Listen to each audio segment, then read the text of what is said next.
Assalamualaikum warahmatullahi wabarakatuh. Teman-teman, apa kabar semua? Sehat selalu ya, amin. Nah, terima kasih masih stay nonton channel video saya Isram Lau dan juga masih mendukung channel ini sehingga masih semangat memberikan edukasi, informasi tentang kegiatan-kegiatan sehari-hari, khususnya mengenai persoalan-persoalan hukum ya.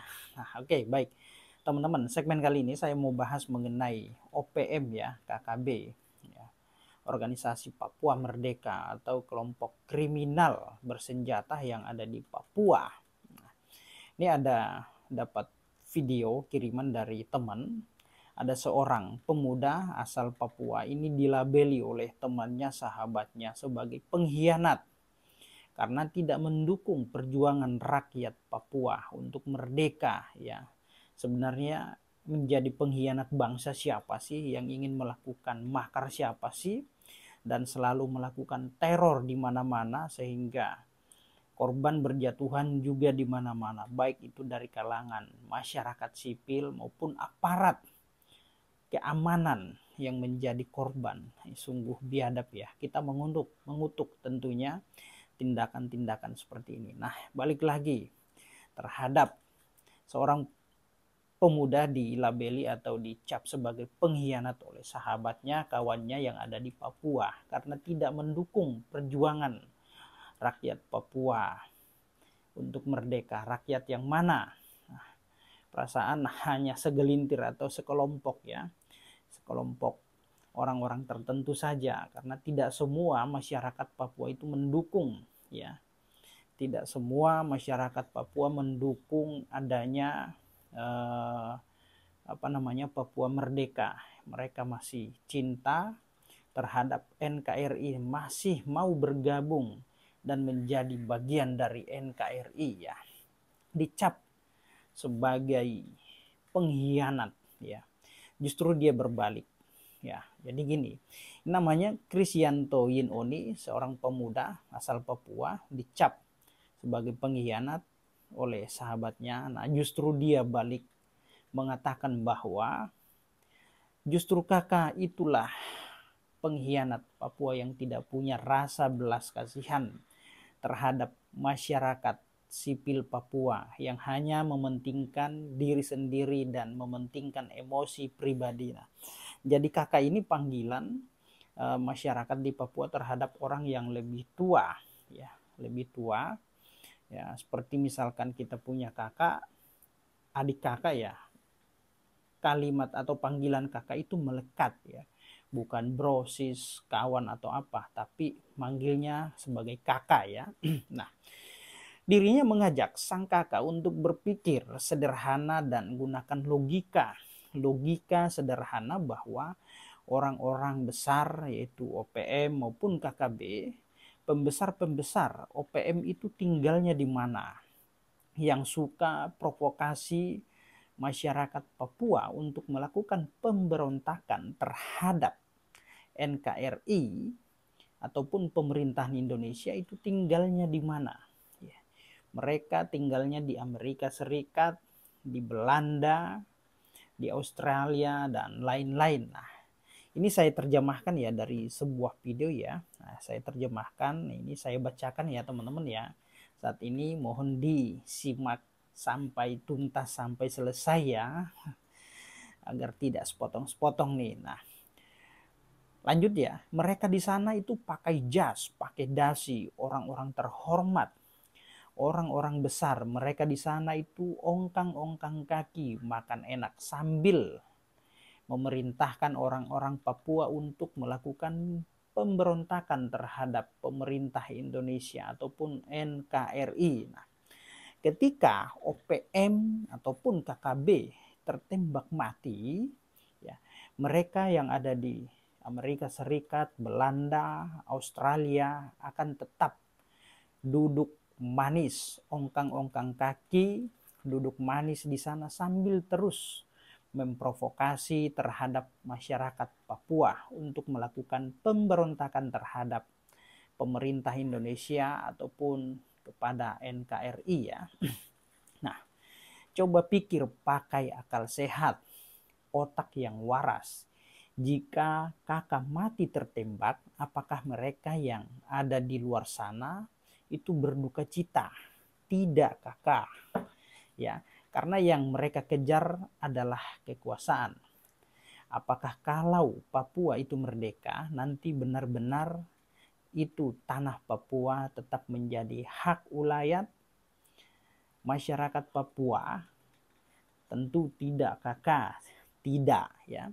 Orang-orang besar sedang pangku ongkang-ongkang kaki di Amerika Serikat, Belanda, Australia.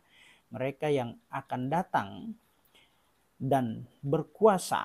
Nah, ketika mereka nanti berkuasa, tentu saja mereka sudah punya ikatan janji dengan orang-orang Amerika Serikat, Belanda, Australia, dengan orang-orang barat lah pokoknya.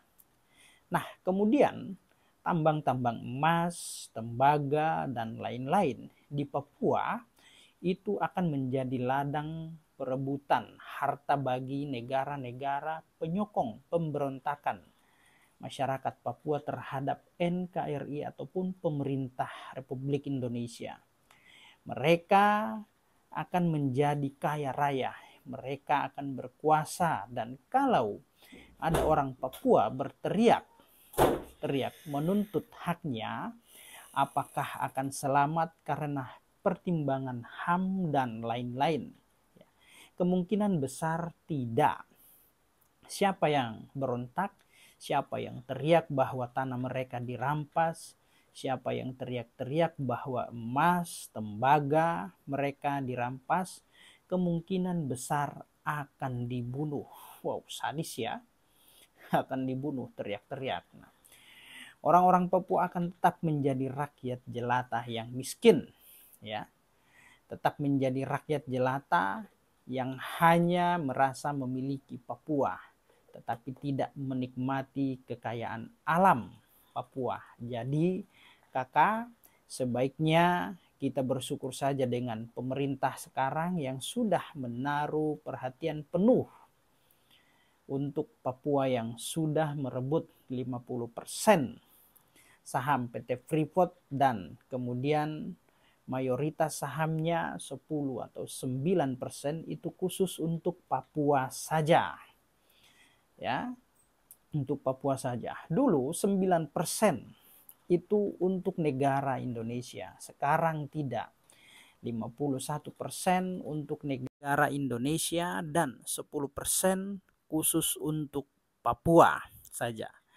Kurang baik apa pemerintah Presiden Jokowi sekarang? Dan kemudian perhatian pemerintah juga dibuktikan dengan pembangunan yang masif di tanah Papua, pembangunan jalan raya, pembangunan stadion olahraga, pembangunan lapangan terbang, dan lain-lain. Nah, kurang baik apa pemerintah Jokowi, kakak? Jika kakak kalau berpikir bahwa kalau Papua itu merdeka, maka kakak akan berkuasa atas hak ulayat, tanah, lahan, dan segala kekayaan alam yang ada di Papua. Kakak salah berpikir. Sadar-sadar saja kakak bahwa orang-orang yang ada di Amerika Serikat, Belanda, Australia, mereka itu adalah penjilat orang Amerika, Belanda, Australia, dan kalau sampai Papua merdeka, mereka akan datang ke Papua dan berkuasa, sementara saudara-saudara, pace, mace, kakak ade, semua yang ada di Papua tetap menjadi rakyat yang miskin.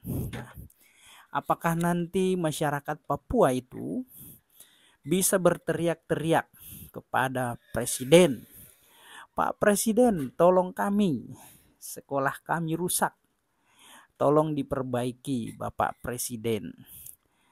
Pemilik tanah tutup sekolah, tidak boleh sekolah kalau belum bayar ini lahan, belum bayar ini tanah." Dan kemudian nanti mereka yang jadi presiden, jadi penguasa di tanah Papua itu akan menanggapi suara-suara rakyat jelata seperti itu. Tidak mungkin, tidak mungkin kakak. Ya, hanya presiden saja, hanya Presiden Jokowi yang baik hati, hanya Presiden Jokowi saja yang mendengar teriakan jeritan masyarakat dan langsung menanggapi, langsung menjawab, langsung memberikan solusi. Jadi kakak, sebaiknya mari berpikir dewasa, mari berpikir rasional, gunakan logika yang sehat bahwa sebaik-baiknya Papua tetaplah menjadi satu kesatuan dalam wilayah kedaulatan negara Republik Indonesia. Nah, Papua, Indonesia sampai langit terbelah pun Papua tetap menjadi bagian tak terpisahkan dari NKRI. Salam hormat dari saya kakak, bravo Papua kakak. Papua bangkit, Papua NKRI merdeka. Nah itu ya kira-kira ya apa yang disampaikan oleh si Krisyantoyin Oni yang dicap sebagai pengkhianat dari tanah Papua. Tetap semangat kakak, Papua tetap Indonesia.